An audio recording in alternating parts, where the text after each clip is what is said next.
that I thought I wasn't going to take the chance. So I've been moving around my yard, and then I start to notice like where the sun is on any given day, because it'll be higher or whatever. Yeah. But oh, great. So it's 5:15. I think we are live. We're live. We'll welcome some people here as they come in, and then start chatting more officially in a couple minutes. But thank you guys for joining me on this brand new series of virtual tastings, the kind of thing that everyone's doing these days. It's completely safe. We know that. Yes. Thank you, Matt. Yeah, my pleasure. Let's see. All right. Well, we might as well kind of start to dive in here. Welcome to everyone who's watching. I am Matt Kettmann. I'm a journalist. I'm a senior editor at the Santa Barbara Independent, where I've been for 20 years, writing a little bit about wine that whole time and quite a bit in the last few years. I'm also a contributing editor for Wine Enthusiast magazine, where I review the entire Central Coast and spend a lot of my time hanging out with cool winemakers like our guest today. I'm also finishing, almost done with the book called Vines and Vision, the Winemakers of Santa Barbara County. Kathy and Tara Mireia are all in that book. It should come out in the fall. We've got 10 chapters left of 115, so wow. It's almost done. And Santa Rita Hills Wine Alliance asked me if I wanted to help them put together a series of tastings showcasing, some of the fun stuff that's happening in the Santa Rita Hills right now. So obviously there's going to be a lot of Chardonnay we talk about in the weeks to come. There's going to be a lot of Pinot Noir, but there's other things that are grown there too. And as you'll see today, there's Gruner Veltliner, which both Kathy is pouring and Tara Mireia are pouring under their new Camins to Dreams project. And we'll be tasting one of Kathy's Pinot Noirs as well. One that has a little bit of age on it. And then we'll be tasting one of the cool climate Syrahs that Camins to Dreams are producing too, which is one of my favorite styles of wine out there. So it should be a fun day. In the future, we have coming up, this is, like I said, this is the first of these tastings. Next week, I'm being joined by Doug Marjoram from Marjoram Wine Company, and Bruce McGuire from Santa Barbara Winery, one of the long-standing people in this area. That's on June 30th. On July 7th, Dragonette is going to join me, and I'm getting a second guest. I think it might be Liquid Farm, since they have a nice connection. On July 14th, the guys from Temperance and Buscador Wines are coming, so some of the newer producers in the area. July 21st, we've got Greg Brewer and Ken Brown, so talk about a couple of interesting people with long histories here. I'm really excited for July 28th. There's a Faciega showcase, so Rick Longoria, Adam Tolmack from Ojai Vineyard, and Billy Wathen from Foxen are each going to pour some of their Faciega single vineyard wines. I think they're going to pick an older one and a newer one, so that should be pretty fun. And then we're rounding out the last couple dates there as we get closer to Wine and Fire, which is the annual event that the Santa Rita Hills Wine Alliance hosts. It's a little unclear if that will be happening or not this year with all of the COVID pandemic stuff going on. So, hopefully these series will prove educational and entertaining for those of you trying to still have a connection with the Santa Rita Hills from the comfort of your couch or kitchen table or whatever it may be. So today we have on the show Kathy Joseph from Fiddlehead Cellars and Fiddlesticks Vineyard in the Santa Rita Hills. She'll be, as I said, pouring a Gruner Veltliner and also a Pinot Noir, and we're going to talk about her history. We're going to talk about her vineyard and why she, so many years ago decided to kind of plant her roots in the Santa Rita Hills out of all the places really in California and the West Coast. And then we're going to talk with Tara Gomez and Mireia Taribó about Camins to Dreams, their new project. And they're pouring, again, a Gruner and a cool climate Syrah. So let's just dive in here. I think I covered all of the paperwork details we needed to there. Kathy, first of all, let's pour a little wine for ourselves. I know some people out there at home have purchased some of these in advance. We are trying the Fiddlehead Cellars. This is weird with my mirror reversed, my camera reversed. It's a 2016 Fiddlesticks Vineyard Gruner Veltliner. And so, Kathy, tell us, first of all, why the Santa Rita Hills? I mean, you had worked in Oregon. You've kind of worked in a lot of different places. You actually live a lot of your time up in Northern California. why the Santa Rita Hills, and tell us a little bit about, when you came and planted fiddlesticks and all that. So it's a long history, but one that I kind of feel and nurture every day.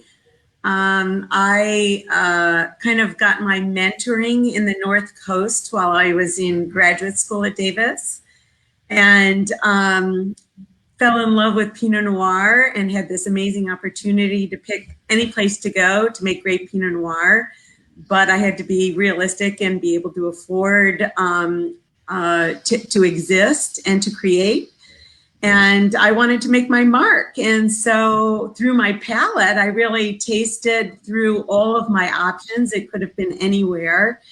And there were pioneers in this area and in Oregon that kind of won my heart and made me believe that I could carry the torch and help, I think, refine and create and make exciting wines that have become, world famous by all of the winemakers that have come on board. So when I decided to come here, it was 1989. I was working first with Sierra Madre fruit in Santa Maria, and Santa Rita Hills didn't even exist. It was part of San Ynez Valley. And so I was making wine for about 10 to 12 years before I actually was able to purchase, work with fruit from what's now called Santa Rita Hills.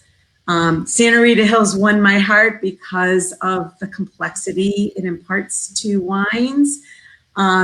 It has that absolute requirement of cool climate, and it has ocean breezes and coastal fog that you can only find in a handful of places around the world. So my dream continues to be to make a highly regarded, world recognized Pinot Noir that appeals to a refined palate that can get excited about the nuances that we're able to create here and that are, identified with this place. It's not just anywhere, it's here. And you found a property right across the street from the most historic vineyard in the whole county, arguably. I mean, Sanford and Benedict, which is where they showed that you could do Pinot in the Santa Rita Hills. So that was a good stroke of. Well, the early wines, their wines of the 70s is what, kind of caught my attention. And I actually approached a flower farmer. They were growing flowers for seed. And it was a property that was not on the market. And it kind of created this new phase of development. And that was in 96. And so that's the beginning of Fiddlesticks Vineyard. And it is about 98% Pinot Noir until I had this vision to see how Gruner Veltliner would perform. So it was kind of, what powered that? I mean, maybe give us a little background on Gruner too. I mean, it's predominantly known as an Austrian grape, right? And so what's the... Right. It's so highly unusual, but for my team here at Fiddlehead, it was always important to me to have a huge harvest lunch. We start early, we work hard, and we need to take a break. And so, years ago, I fell in love with Austrian Gruners. So I would order in cases of Austrian Gruners. It was our wine of the day until the moment where I decided I had this little 2.5 acre patch where I could maybe try growing it myself. And it wasn't going to be a loss if it didn't work. It turns out to be an extraordinary spot. The plants are very happy. It ripens very close to when the Pinot ripens. And I'm able to achieve this style that I kind of hope for in Pinot Noir, which is a versatile wine, but age-worthy, and yet they have this underlying power to them. Mm-hmm. And did you know, I mean, I presume a lot of Austria is a cold climate. Is that what you thought might help out since you're in a cold climate? Yeah, it's interesting. I'd say it's not quite so cool. I mean, there are areas along the Danube River it's a fairly diversified region in Austria, and some of the great Gruners come from the northeastern part where Wachau and Comtal exist. A lot of diversity, and just like here, it depends a lot on the producer and the mission. Some are making very young, fruit-forward, exciting wines. Others are for the cellar, and that's a little bit more what I strive for, something that has such great balance that it becomes this spicy, but also lean wine at the same time. Right. And so let's talk about the wine you brought for us to try, or sent to us to try, I guess is how we do it these days. This is the 2016, so it's got a little age on. This is your second vintage ever of it? Actually, no, this was just released. I too have to figure out where the camera is, but it's part of a series that I call my artist label series. And so it's why I paired it with the Pinot that I selected. It also has an art label on it. The artist is my sister who teaches in Italy, and it just seems to be a good fit for me, but it's also extends the family affair. My first vintage was 2014, so it's my third release. And I've made a Gruner successively ever since, but I also make a late harvest Gruner as well. So I try to, I experimented a lot in the first couple years, and I have landed in probably mostly neutral oak with a little spurt of stainless to add brightness and freshness. But I want to make sure the wine's not too acidic, and I really want the wine to be layered. So when I taste this wine, I kind of get complex spices like lemongrass and ginger and lime juice, and sort of this expression that isn't overtly fruity, but has these layers of complex spice to it. Right, yeah. I know with your Sauvignon Blancs, I agree. I know with your Sauvignon Blancs, you will kind of explore different styles. Do you just do one Gruner bottling aside from the late harvest? Do you just do one Gruner, or do you do a couple different Gruners every vintage? Do a couple. I started out with just one, but I found some barrels were a little richer and more expressive. So I do a reserve Gruner that has a kind of a pet name. It's my dad's pet name for my mom. It's called Bebel. It's a reserve Gruner Veltliner. And it's called Bebel, and the Pinot that we'll be tasting is her pet name for my dad, a birdie baby. And so special barrel selections from each vintage offering. It's very personal for me, and the wines are very special at the same time. Right. And then what do you charge for this one, what we're tasting? So this one is $30 a bottle. Okay. A steal of a deal, as far as I'm concerned, not just because it has age on it, but the vineyard is so magnificent, and it's farmed like all of our Pinot, so that it gets attention to detail. Everything is hand done, exposure to the sunlight, hand picked, and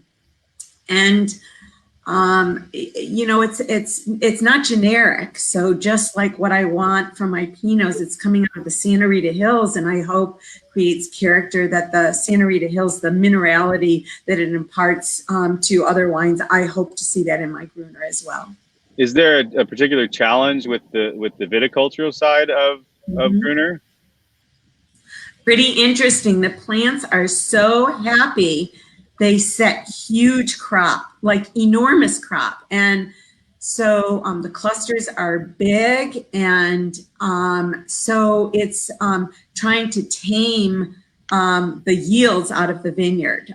They could set between 5 and 8 tons to the acre. And of course, we fruit thin that down to really give expression to the remaining fruit.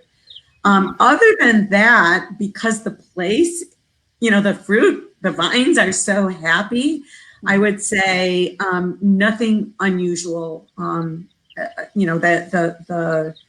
the green growth is healthy and it's susceptible to the same kind of mildew that we get in our humid environment. So it's something that we have to keep an eye on. And the weeds, because the plants like the area, the weeds like the area. So we have to make sure that the plants are given priority. But it's very exciting to watch them grow up and taste the flavor development in the vineyard, and to transition from a more green taste to a more almost grapefruity taste on the vine. Mm-hmm. Yeah. Great. Well, thank you, Callie. This is a great wine. If people want to buy this wine, if they haven't already, they can just go to fiddleheadcellars.com and order straight from you. Yep, or come to our tasting room. We're open now on weekends. Yeah, so we're really excited. We just opened last weekend, and it's been, we have an expanded outdoor tasting space that's, really, really nice. We're behind Home Depot in Lompoc, and extremely accessible. And I am very available, so if you ever have any questions, feel free to reach out to me directly. But the website, yes, is the best place. We also have occasional deals. So through the website and newsletters. So if you sign on to our mailing list, I think you might not be disappointed, especially for some events coming up in July. Great. And how, just quickly, have your fans embraced the Gruner? I assume they trust you, so they're going to embrace it. But have they been pretty excited about it? I'd say, it's yes, wholeheartedly. Remember, I started my brand to make two varietals, and Gruner was not one of them. Pinot Noir and Sauvignon Blanc, and I could land here because of our transverse valley. I could make my white Bordeaux varietal in the warmer district of Happy Canyon. I was one of the first buyers of Sauvignon Blanc from there, and then take advantage of that cool climate in the more westerly section of what's now called Rita Hills. But for Sauvignon Blanc, I too wanted layers and expression of place, and but to bring something new to the district is sort of what my heart and soul is all about. No one was making Sauvignon Blanc when I was making Sauvignon Blanc. And there was a handful of people making wonderful Pinots. And of course, the list has expanded tremendously. And I sell grapes to many of them. And then there's other sources that are astonishingly, superb. And so we're creating history here, and you shouldn't miss out on Gruner Veltliner. It's really going to be an important varietal in this district. Great. Really nice. That's a great transition to Camins to Dreams. So Tara Gomez has been making wine in Santa Barbara County, not quite as long as Kathy, but quite a while. So Tara, tell us about your background and how you got into this, and then you can bring Mireia in to help us talk about Camins to Dreams, and then we can talk about your Gruner. So my winemaking history started back in '98, and I started off at West Parker Winery. And so I was there for a few years, and then I moved up to Paso Robles, where I was there for 10 years, nearly 10 years. And then I took off to do 2 harvests in Spain. But along with that, it's like full circle. Like when I started at West Parker, I remember Fess purchasing the Camp 4 property. And so now, like coming back in 2010 and seeing it and having our tribe, the Chumash tribe, purchase it from the late Fess Parker was something really special for us. I'm the winemaker for Kita Wines, and this is our passion project for me and Mireia, Camins to Dreams, and so when did this brand? Kita's been around since roughly 2010, 2011? 2010, correct, yes. And so when did you launch this brand? 2017. Well, actually, taking it back a little bit, 2001 was when I first came out with my first label, SRHWA Cellars. So we kept the name. I had put that project on hold when I left to go to Spain, and And then when I came back and then our tribe purchased the Count 4 property. So I put it on hold until 2017. And then Mireia came in 2014.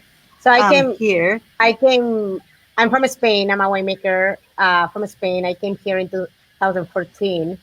And had you guys already met at that point? Yes, we met in 2006. J-Lore. At J-Lore Winery. Yeah. We were both working there, and in 2014 I came here because I wanted to get married with her. So that's the reason why I came. Right. And then, as she said, she had put on hold Kalawashak, which was her first label, and maybe here I wanted to start some winemaking too again, and she always wanted to bring back Kalawashak. So we thought to bring it back, but we kept Kalawashak as our business name. That's our official name, but the DBA, it's Camins to Dreams. Camins means path in Catalan, which is my language. So it represents the path, the route that we take that lead us to our dreams, which is our dream that we're having together now. Sweet. And passion project. Yeah, our passion project. And then 2017 was our first vintage, which is the case today, the Syrah. And in 2000. And what's the motivation? Like, what is your goal with the project other than doing something together? I mean, what are you trying to highlight? The cool climate stuff, basically? Cool climate. Rita Hills. We both fell in love with Rita Hills. There's just so much to offer there. And yes, I mean, Pinot Noir, Chardonnay tends to be the top two varieties here in Rita Hills. But we wanted to kind of take a different path and really focus on cool climate Syrahs. We really love the Syrahs coming out of Rita Hills. We're big fans of Northern Rhone, and so to find something, some with a lot of similarities, but also too just focusing on vineyards that we purchase fruit from that are, respectful to the land and to the soil. We try to find vineyards if we can that are organic, but if not, either seed certified or that we know that they really actually take care and have good practices. All our wines are natural wine, so that it's really important for us that the vineyard follows the same practices that we want to follow in the winery. Right. How did you pick Gruner? How was that? Well, we knew we didn't want to start with Chardonnay or Pinot because there's a lot of Chardonnay and Pinot. Not that we don't like Chardonnay. No, we love Chardonnay and Pinot. But for coming out with a new label that it's small and that you need to try to make a place in the market, it's sometimes really difficult. So we thought we wanted to make something a little bit different or start a little bit with other varieties that are not as popular in Santa Rita Hills. And Gruner, it's a variety that we love. It gives you everything that you want in a wine, or at least that we look for in a white wine, because it has like really nice acidity. It can have enough structure. It can have, as Kathy said, a lot of aging potential. And we tasted her Gruner that we love. We tasted a few other Gruners here, like Tatomer, some minor makes Gruners from this area. And we just really liked it. And we found that Spear had some Gruner also available. So we jumped for it, and we're really liking it. So we're making not only the still wine, that's the one that we're going to be tasting today, but also this year we started making a little bit of Petnat with Gruner. So it's just a variety that it gives you a lot of different options. So because of the high acidity and some structure to it. Yeah, that'll be fun. You pick it at pretty low bricks to do that. Yes, we pick normally area at low bricks, but we didn't pick it earlier than our regular Gruner just because it's a Petnat, so we don't add sugar or yeast or nothing after. So it really doesn't really need to be picked like so much earlier. We pick around between 20.5 and 21 bricks the most for the white, so that's already pretty low. So tell us about this wine. And was this your first vintage of Spear or no? This is our second vintage. Okay, great. Yeah, I love your guys' label too. Thank you. I get this camera correct. There we go. Yeah, thanks. You want to talk about it? So, it's our second vintage. Spear Vineyard was planted, I believe, everything around 2014, a little bit 2015. So it was 2018 was their second crop. It was our first vintage, so we made it. So this one is the third one for there. It's just we want to make something that it's fresh, it's crisp, it has a lot of minerality, but it also has like enough texture in the palate and enough complexity. Um, we aged it for 6 months only. It's all neutral barrel. It has a little bit of a stainless steel, but more than anything, it's just for logistic. So we don't have anything like half barrel or something. So, but it's only 6 months, and it's all fermented with white yeast, and we really try to keep like something really natural. We don't add anything, and we only add a little bit of SO2 before bottling. So during all the process of fermentation, we just let it be. We take care of it obviously and check it and everything. We both have backgrounds on chemistry and winemaking, so we know that we need to check the wine, and we think that's really important. But we want the wine and the vineyard speak by itself. That's why we choose not to do anything to the wine. And it's also fine and filtered. So if someone has both Gruners, the first thing that you're gonna see is that ours has like a little bit of haze in the glass. It's not as clear and bright as Fiddlehead Gruner, but it's just because it's unfined and unfiltered. So, but I don't know. It's just we think that way it will preserve a little bit more the aromas and the flavors that come from the vineyard. Right. Having a bit more of risk probably, but yeah, let's so small we can take it. Right. So, and how much is this wine? So this one it's also $30. Okay. And you guys are pouring it out. You have a new tasting room, right?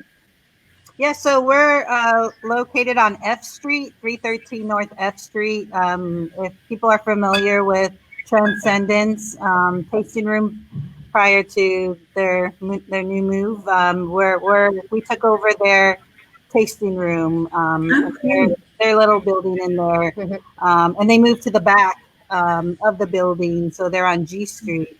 Which is their winery, but then they moved their tasting room over by Kita on 12th Street. So we are like, if people that doesn't know, maybe Matt Lompoc, we are like in between Longoria, like a couple of blocks from Longoria, but same street, and down the street from Brookhaven Winery.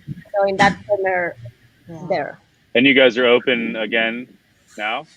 Yeah, we're back open. We've been open for 2 weeks. Okay. Yeah, great. And so yeah, Fridays and Saturdays we're open. We generally take one day off, which is out of the week, which is Sunday. We don't have employees yet, so yeah, it's really a family-owned business. We do everything. Mireia has been really the one who going out there and selling the wine, promoting the wines and everything, and so. But yeah. So well, it's exciting new project, and everyone likes new stuff, and you guys are doing cool things with grapes that most people don't mess with too much. So that's I think really fun. Let's move on to our reds here. Also, quickly, you sell it through your website too, I assume, right? And what's that? Yeah. So it's just Camins to Dreams. Camins2Dreams.com. Dreams.com is our website, and we also have mailing list, wine club.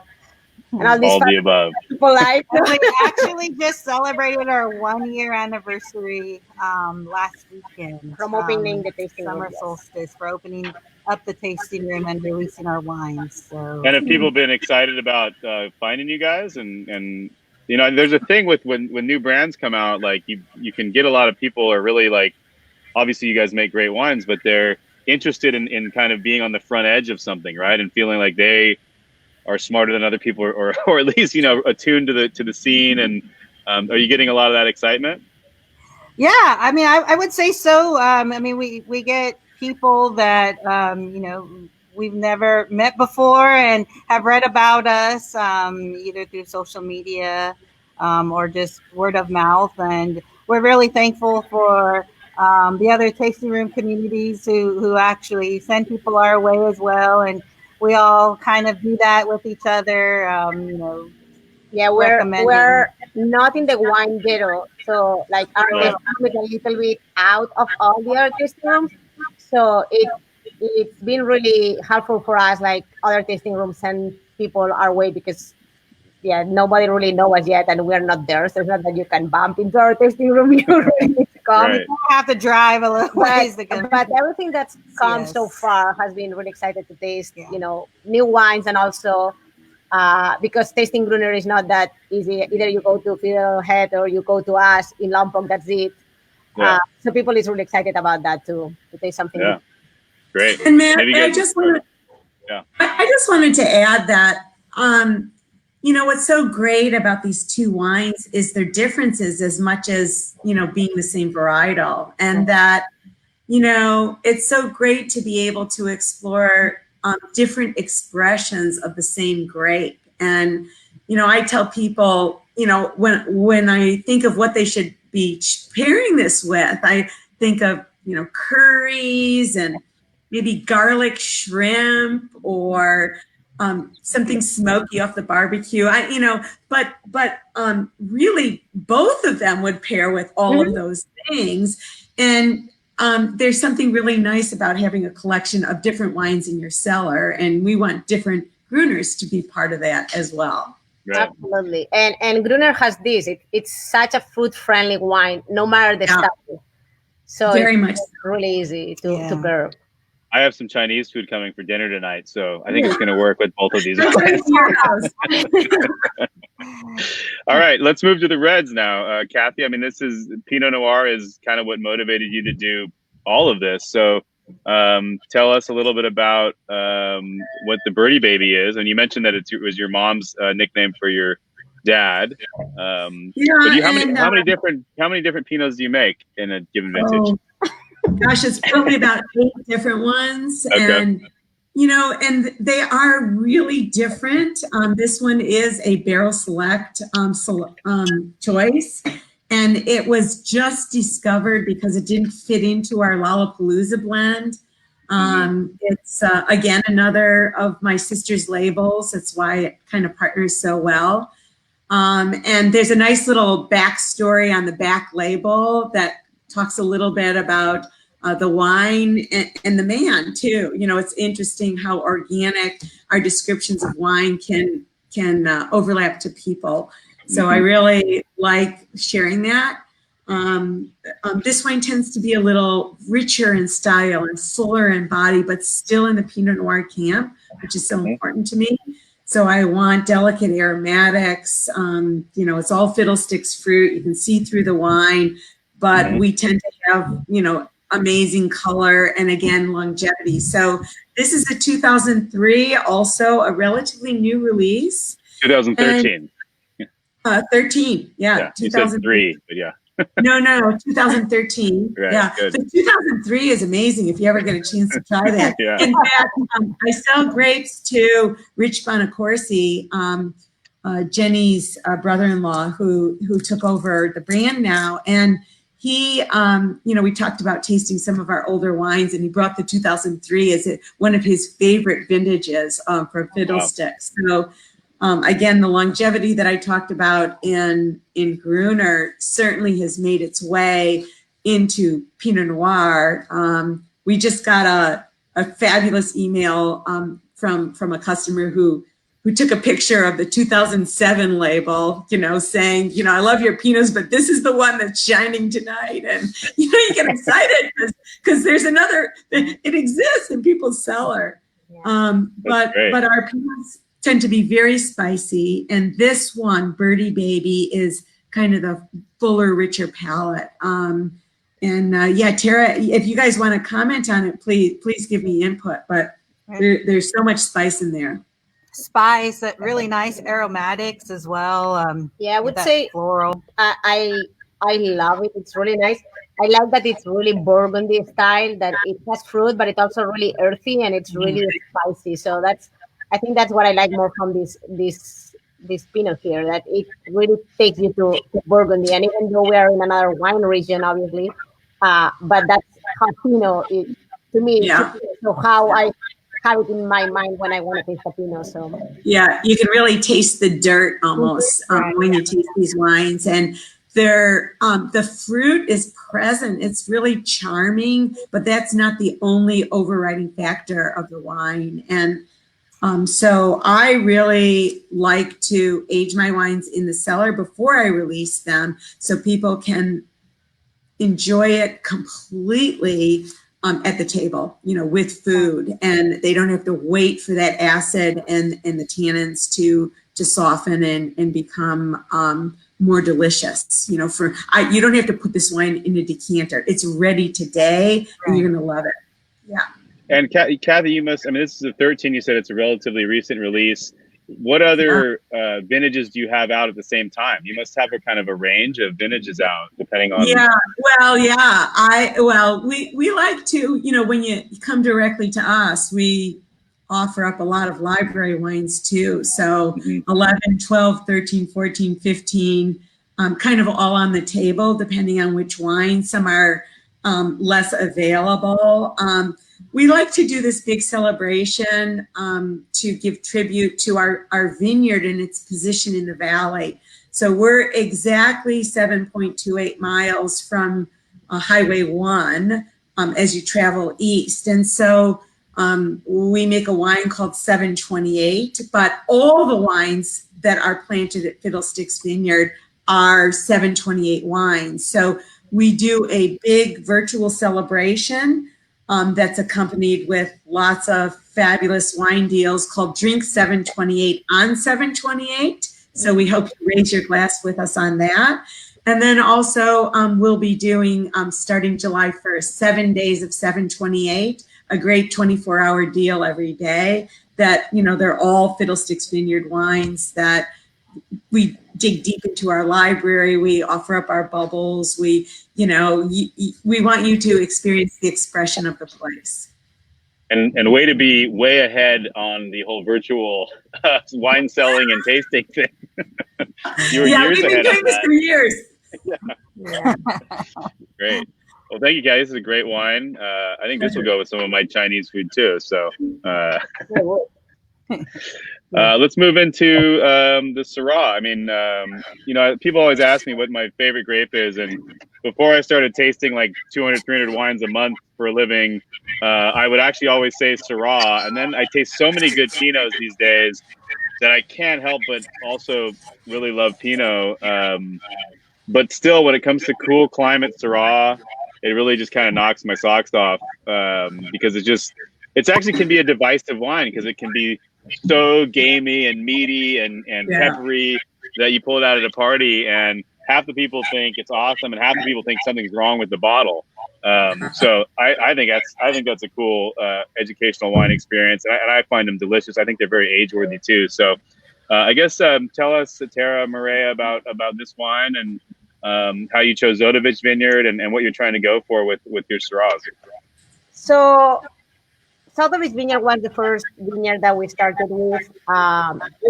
We also make a Syrah from here, but it's really different from this one. But we wanted to show this one today just because we already had the Gruner from here, so to showcase another vineyard that we work with. Zodovich has been around for many years. It's a great vineyard, but this specific plot area where we get the grapes from was just planted in 2014. So this was actually the first crop from these vines. So not only young vines, but also really young wine still. And it's typical cool climate, as you say, like gamey, peppery, nice acidity, but still like has the tannins and the structure. It's the color. It's so intense. It's so concentrated, and just the clusters themselves were just so really nice. It's getting harder. It's just so beautiful. I never saw clusters so far as beautiful as that. And I know you guys you're not aiming to make like it's not extracted necessarily. It's just naturally rich and powerful, basically. So we actually for this wine we treated like pretty similar that what we state on the Gruner. So it's also wild yeast fermented, and we food stomp always everything at the winery. We work in little, just like the Three-quarter ton beans, like, and we like a lot to food stomp, like to be really careful with the pressure that we give to the grapes. So we are gentle, and we don't strap too much. I think like the good thing about having grapes from Santa Rita Hills or purchasing grapes here is that you really don't have to do too much in the winery. And that works perfect for the style of wine that we want, because grapes are already like so good. Like you have all the concentration of the flavors because the grapes hang there in the vines for a long time. They are perfectly on their phenolic ripeness when we pick them, but we still have like lower sugar than in other areas in Santa Barbara County, and we have higher acid, which for us, like, to make natural wine, it's really important. And the winery, we really don't need to do much. Just like let the wine stick by itself, just like showcase the vineyard and the grape by itself, and just try to be really gentle with it.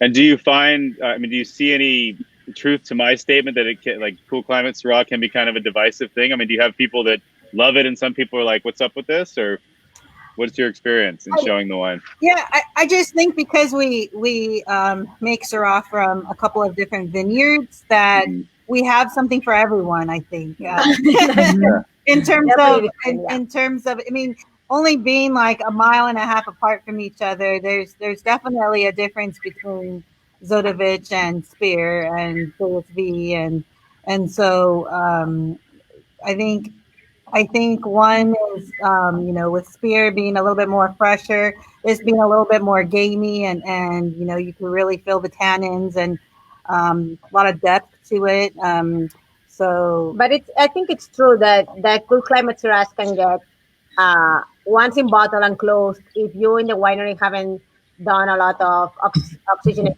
which we don't do, it can get a little bit reduced and a little bit.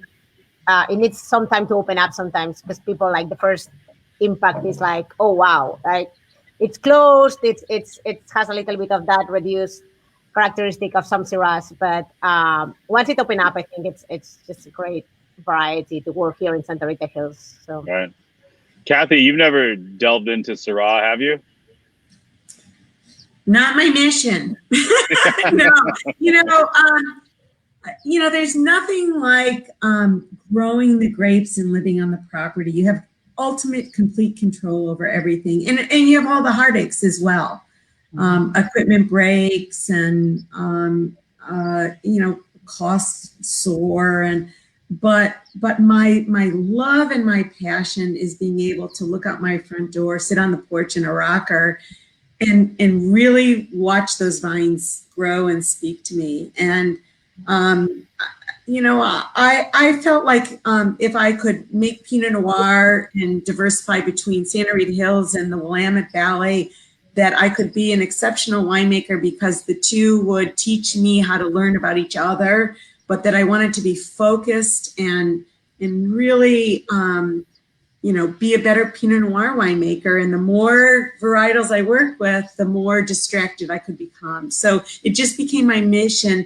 And it was very different from the people who mentored me. So that, again, to be small and focused was a new thing when I started. It's not so new anymore, but I may kind of remain true to the mission, except for adding Nick Gruner on board. Right. And she obviously does great, so that's a good way to go. The mission has proven successful, so that's a good thing. I see lots of people start a winery and they say, oh, we're going to do this and this, and then like 2 years later they're doing this and this, and sometimes they pull it off and it's great, and sometimes you can feel like there is a loss of focus a little bit too, And the really interesting thing is we have lots of overlaps and we have differences. Our vineyard is sustainably certified under a SIP program, so we care about being good to the earth, and we care about how that translates into the grapes and the wine that we're drinking.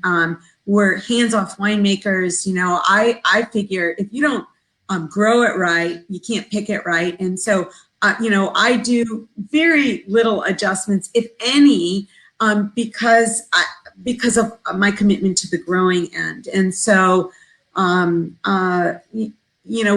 don't find, except for whites, that if you think of bentonite as a finding agent, proteins are in white wine and pretty non-invasive. But I think part of that is a conversation about being really, why do you want to adjust it when you can pick it spot on and make a wine with personality? And I just love the set of 4 here that have really demonstrated differences and overlaps at the same time. Yeah, that's great. All right. Well, I think this has been a nice panel. Tara or Mireia, do you have any parting words for Kathy or for anything? Yeah. Well, first, thank you, Matt, for Thank you, Matt. hosting this. Yeah, my pleasure. And Kathy, really great, lovely wines. Cheers. Cheers to you guys. Yeah, thank you for showing us the way of making Gruner in Santa Rita Hills, like for starting the path. Yes. Thank you. You guys Matt, might start a whole. Yeah, my pleasure. You might have a whole set of Gruner groupies coming to find you guys in the years to come. So we'll see. They share better. They're missing out if they don't. Right. Well, thank you to all the people who tuned in and watched our conversation. Hopefully you learned something and enjoyed some wines. And stay tuned to the upcoming conversations, which I mentioned at the beginning of this talk. They'll be on the Santa Rita Hills Wine Alliance site. They should be fun. We'll taste some wines. You can buy them in advance. Hopefully that worked for you guys, and it'll work for the people in the future too. So thanks to everyone who watched, and thank you, Kathy, Tara, and Mireia. This is a lot of fun. Hope to see you in person one day again soon. Bye-bye. Take care. Bye. Oh.